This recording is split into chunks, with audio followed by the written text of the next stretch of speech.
Hello friends, मेरा नाम विशाल है and welcome to my channel programming with Vishal. Friends, आज का जो हमारा वीडियो है वो हमारा 4th वीडियो है जो हमारी रिएक्ट जेएस की सीरीज चल रही है उसका। और आज के वीडियो में हम लोग बात करने वाले हैं कंपोनेंट के बारे में कि कंपोनेंट क्या होता है और किस तरीके से हम उसे रिएक्ट में यूज करते हैं। तो ये जो लास्ट वीडियो का कोड था ये मैंने यहाँ पे ओपन करके ऑलरेडी रखा हुआ है।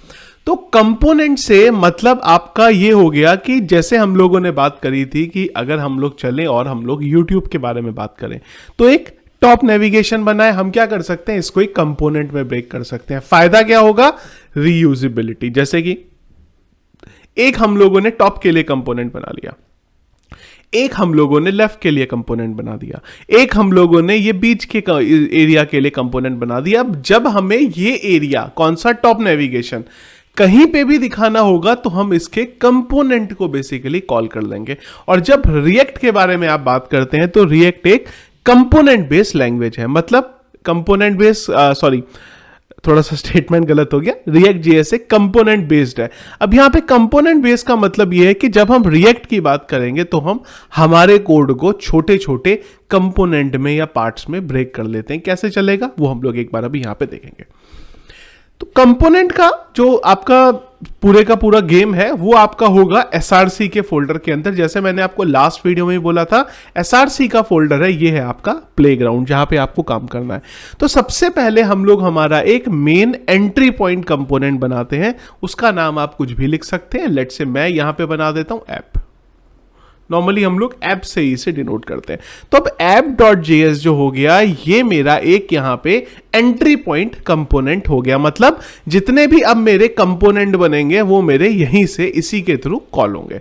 कंपोनेंट है तो हम लोगों को एक फंक्शन बनाना पड़ेगा। तो जो नाम से हमने इसका फाइल का नाम रखा है वही नाम से हम लोग फंक्शन बना ले रहे हैं। यहां पे आप फेट और रो का भी यूज कर सकते थे फंक्शन बनाने के लिए, पर मैं नॉर्मल तरीके से फंक्शन का यूज करता हूं।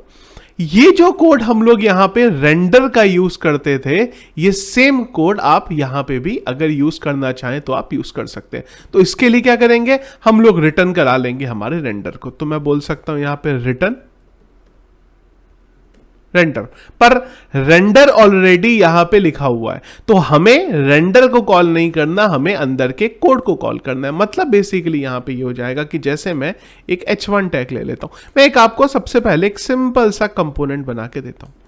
ये कंपोनेंट का क्या काम है, जब भी कोई इस कंपोनेंट को कॉल कर रहा है ऐप को, तो ये आपका जो नाम है GUPTA, ये वो नाम को प्रिंट करा दे रहा है। अब हम लोगों ने जावास्क्रिप्ट में मॉड्यूल पढ़ा था तो हम लोगों ने एक्सपोर्ट देखा था और हम लोग यहां पे लिख सकते हैं डिफॉल्ट और हम बोल देते हैं ऐप। तो यहां पे इसका मतलब क्या है कि ये जो हम लोगों ने कंपोनेंट फंक्शन बना रहे हैं ये एज अ मॉड्यूल यहां पे एक्सपोर्ट कर सकते हैं। अब इसको अगर हम लोगों को यूज करना है तो सबसे पहले हमें हमारा जो मॉड्यूल है उसको इंपोर्ट कराना पड़ेगा। तो मैं बोल देता हूं यहां पे ऐप, और हम लोग यहां पे जिस फोल्डर में जेएस रखा है उसी फोल्डर में ऐप है, तो हम लोग यहां पे बोल सकते हैं ऐप।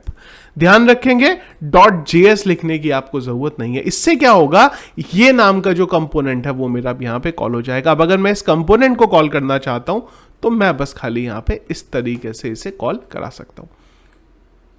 थोड़ा सा गड़बड़ हो गया, इसको इधर बंद कर देते हैं। चलेंगे एक बार। और एक्चुअली एरर आने के पीछे कोई रीजन है नहीं वैसे। यहां पे शायद हमारा जो स्लैश है वो लगाया था, नहीं लगाया था, ये क्या हो गया, फाइल मेरी कुछ हैंग हो गई यहाँ पे। अच्छा, वो रिफ्रेश नहीं हुआ था पेज हमारा, उस वजह से हमारा ये गड़बड़ आ रहा था।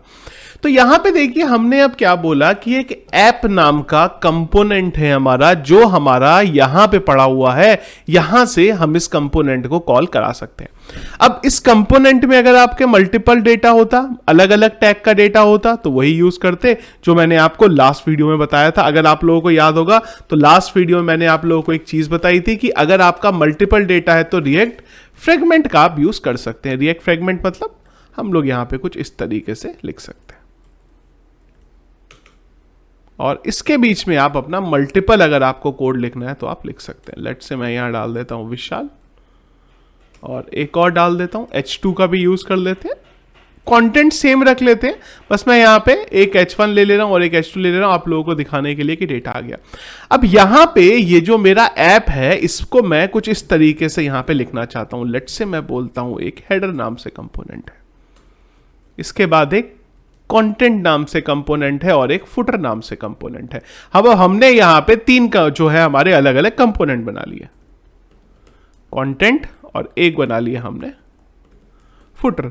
अब जैसे ही पेज रीलोड करेंगे ऑब्वियस सी बात है ये एरर बोलेगा, क्योंकि ये कंपोनेंट हम लोगों ने यहां पे कॉल करा दिए हैं पर इनको अभी तक बनाया तो है नहीं। बिल्कुल सही बात है। तो अब ये जो हमने करा, हमने क्या करा कि हमारा जो मेन ऐप था उसके अंदर हम लोगों ने ये तीन अलग अलग कंपोनेंट डाल दिया। अब इसके लिए हमें कंपोनेंट बनाने पड़ेंगे और कंपोनेंट बनाने के बाद उनको हमें यहां पे कॉल कराना पड़ेगा।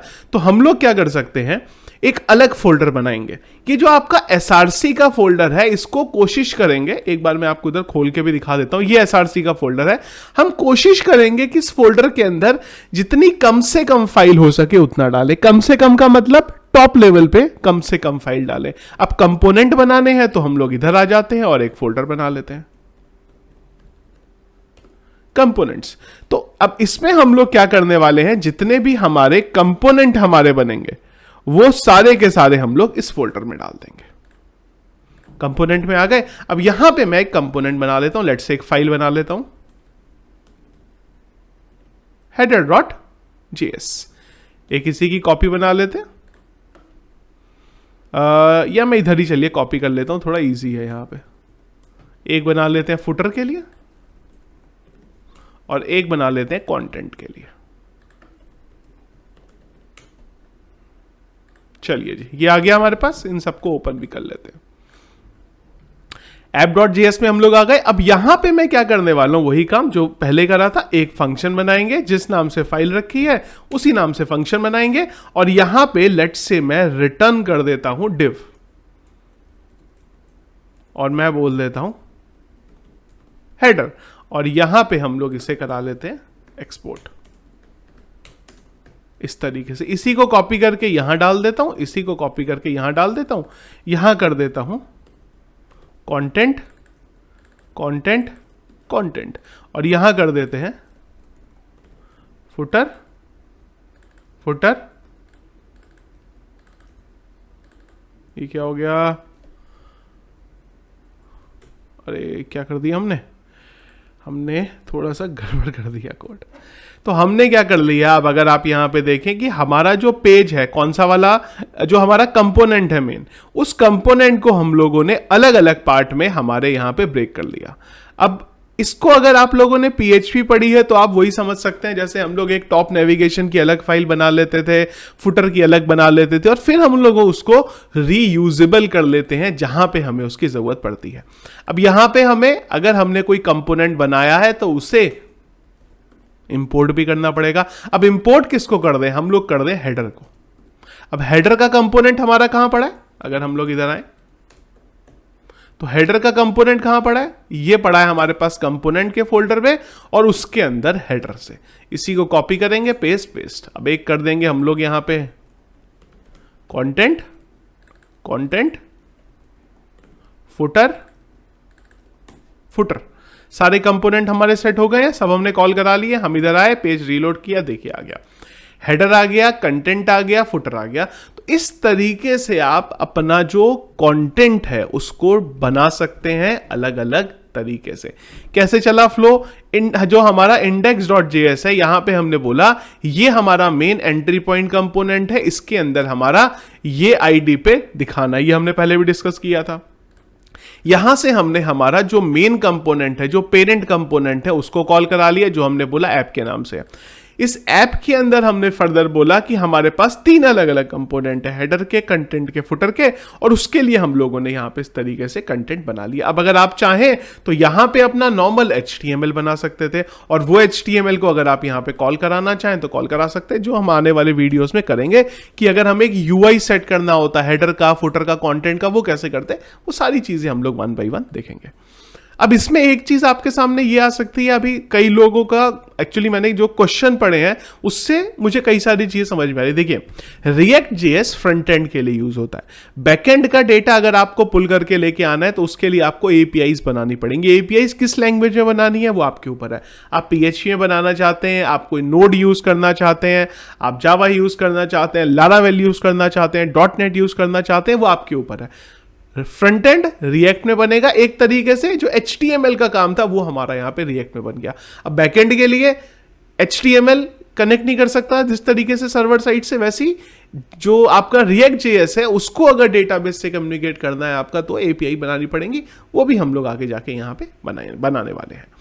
तो ये रहा आपका यहां पे बेसिक कंपोनेंट, क्या कंपोनेंट का स्ट्रक्चर होता है, कैसे आप कंपोनेंट बनाते हैं। हेडर पे अगर आपको नेविगेशन लगाने, नेविगेशन लगा सकते हैं। अच्छा, एक चीज हो सकता है आप लोगों में से कई लोगों के दिमाग में आए कि यार ये तो एक पेज बन गया, पर अगर इस तरीके से मुझे एक और पेज बनाना होता तो क्या करते। चिंता मत करिए, वो जब हम लिंक्स बनाने आएंगे तब हम लोग देखेंगे कि अगर हमें मल्टीपल पेजेस को यहां पे कनेक्ट करना होता है तो किस तरीके से हम लोग कर सकते हैं। 1 by 1 बेसिक से हम लोग यहां पे चलेंगे। तो ये था फ्रेंड्स हमारा आज का video regarding component. Next video में हम लोग बात करेंगे सीएसएस के बारे में कि किस तरीके से हम लोग सीएसएस को यहां पे सेट करते हैं हमारे कंपोनेंट में, और हमारा जो इंडेक्स के पेज पे लगानी है ग्लोबल सीएसएस कैसे लगाएंगे और कंपोनेंट बेस्ड सीएसएस लगानी है, वो सारी चीजें हम लोग कैसे लगाएंगे।